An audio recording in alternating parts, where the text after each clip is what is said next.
My God, I hate drugs. One of the suspects in the smuggling of 6.4 billion pesos worth of shabu from China was arrested yesterday. Filipino-Chinese businessman Kenneth Dong is an alleged middleman in the crime. His arrest was confirmed in a text message by National Bureau of Investigation Deputy Director Ferdinand Lavin. Lavin says Dong was arrested by agents of the Anti-Organized and Transnational Crime Division in Muntinlupa City at 2 p.m. yesterday. He refused to disclose more details. Dong and 11 others are facing a drug case after a 604-kilogram shabu shipment was seized in a warehouse in Valenzuela City in May of 2017. The drug shipment passed through the Bureau of Customs as kitchenware. It's one of the biggest hauls of smuggled drugs in the country. Lawmakers stepping in on the Manila Bay rehabilitation. They are now asking water concessionaires for a transparency report on collection and expenses for the construction of sewage plants. The Environment Department also landing in the hot seat again for the apparent public perception that they can now swim in the famous bay. Carolyn Bonquin tells us more. The House Committee on Metro Manila Development raises concerns on public perception that it's now safe to swim in Manila Bay. People will be endangering their lives if they allow their children to swim. The Environment Department clarifies it never said the bay is now safe for swimming. It says the water's bacteria level is still way beyond swimming standards. Wala po kaming sinasabi na pwede na mag-swimming dyan. But you see, Mr. Chairman, children are already swimming there now. Put a stop to that, because otherwise the blame will be on you. DENR officials say they will put up fences and signages at the baywalk to discourage the public from going to the shore until the government gives the clearance. Meanwhile, Antiporda says they're not inclined to recommend any reclamation projects on the bay.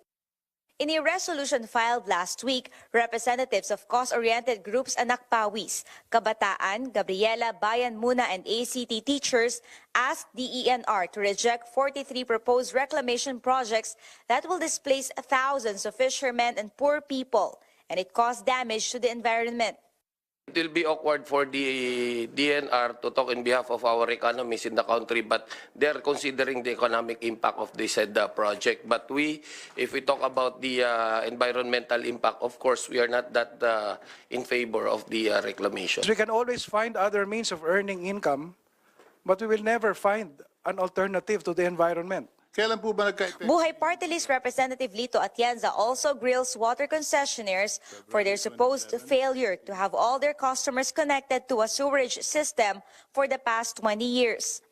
Atienza asks MWSS representatives how come Maynila was only able to connect 20% of its customers to the sewerage system. Lawmakers say the answers are few, so they opt to subpoena MWSS officials and officials of Maynilad and Manila Water. Mga pinadala ho kasi ng mga representatives ng two big concessionaires at saka yung government regulator, yung MWSS, parang wala ho silang capacity to answer the appropriate questions. We need the answers here. We would not expect any change na maganda ho dito kung hindi mismo yung mga may-ari, kung hindi mismo mga decision makers. The committee warns MWSS of facing possible contempt if it fails to submit a report on the water concessionaire's compliance rate, as well as details of collections from consumers and World Bank loans to construct water treatment plants. Carolyn Bonquin, CNN Philippines. Pope Francis has completed his first full day in Abu Dhabi on the first ever papal visit to the Arabian Peninsula. The Pope met with several leaders from the UAE, and the question of the war in Yemen is looming large over this visit. CNN's Delia Gallagher tells us more. Pope Francis had two important meetings on his first full day in Abu Dhabi. In the morning, he was met at the presidential palace by the Crown Prince and government authorities. It was a private meeting between the Pope and the Crown Prince, so we don't know exactly what was said. But the question of the conflict in Yemen is looming large over this visit. And on Sunday, just before leaving for the Emirates, Pope Francis from the Vatican made a public plea for peace in Yemen.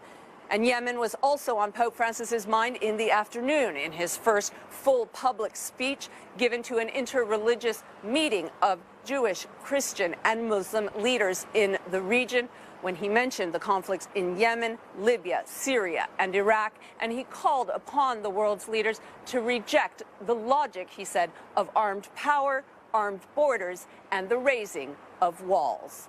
Tuesday is the Pope's final day in the UAE. He will celebrate a mass for some of the country's 1 million Catholics. They are mainly expat workers from countries like India and the Philippines. But it will be the first time that a Catholic mass is held in a public outdoor venue in this predominantly Muslim country.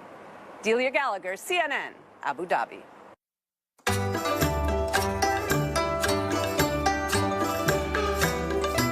The Chinese New Year celebration has become a part of Filipino festivities each year. In Manila, tens of thousands participated in several New Year countdown activities, and our Makoy Popioko gives us a rundown from the world's oldest Chinatown, Binondo. It's a New Year celebration not just for the Chinese, but for everyone. That's how the Mabuhay Temple in Manila describes the festivities it has prepared. When the people with a different background, including race, culture, language, and perhaps thinking and religions comes together, if we go beyond, that means we treat each other like a family, as one, as unity, as one, oneness, that we will bring the hearts hand in hands and hearts to hearts. The Buddhist temple's doors are open to everyone. There was an art gallery, calligraphy workshop, and a tea ceremony, fun immersion to the colorful Chinese culture. The highlight of the celebrations was the interfaith event attended by some Buddhist monks, Catholic priests, Christian pastors, and some Muslims. Filipina Marisa Eduarte says joining the event made her appreciate not just the Chinese culture, but more importantly, her own. Kasi nandito din sila sa lugar natin eh. So makikisama din tayo. Kasi pag nandun tayo sa kanila, ganun din sila sa atin. Kaya yun din dapat ang gawin natin. Open tayo, maging open-minded tayo sa lahat ng bagay. Over to the Quirino Grandstand, dozens of Filipino families gather to witness a countdown program. Fidel Torrechiba brought with him his entire family. Naililibang lang sila manood ng mga sayawan. Kaso medyo malamig kaya nagdala na kami ng coat nila para hindi sila masyadong ginawin. The celebrations are louder and grander in Binondo, the heart of the Filipino-Chinese culture. Of course, what better way to welcome the new year but with a spectacular fireworks display. Much like the Filipinos' way of celebrating special occasions, Chinese New Year is about hearty meals, music and dance, and good old laughter spent with family. Kyung-hee Watai, everyone.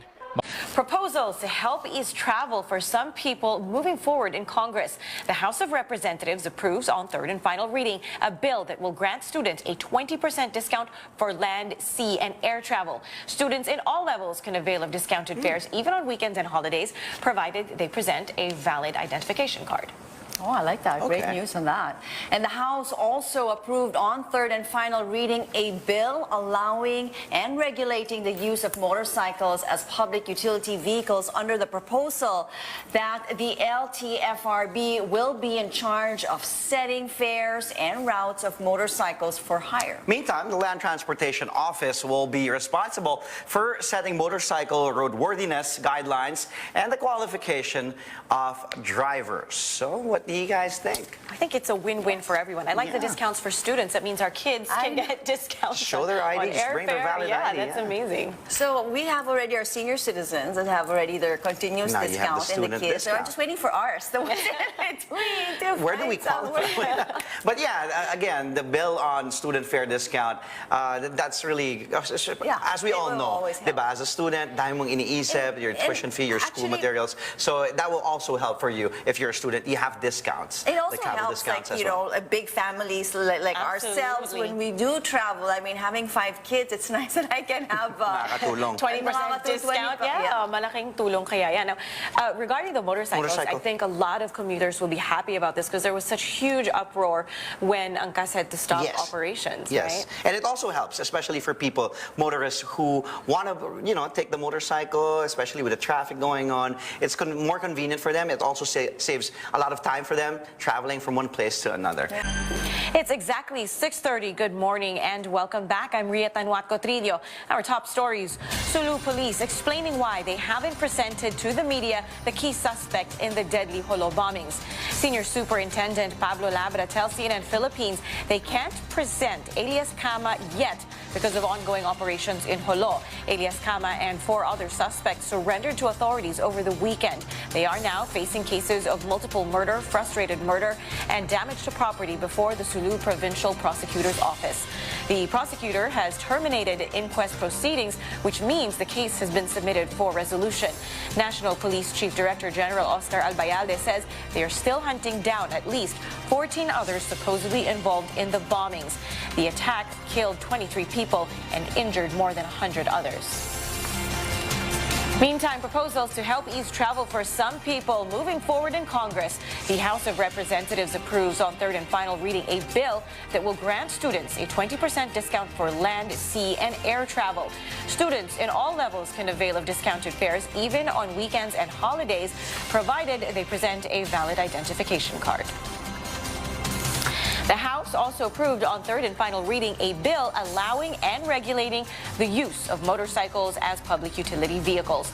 Under the proposal, the LTFRB will be in charge of setting fares and routes of motorcycles for hire. Meantime, the Land Transportation Office will be responsible for setting motorcycle roadworthiness guidelines and the qualifications of drivers.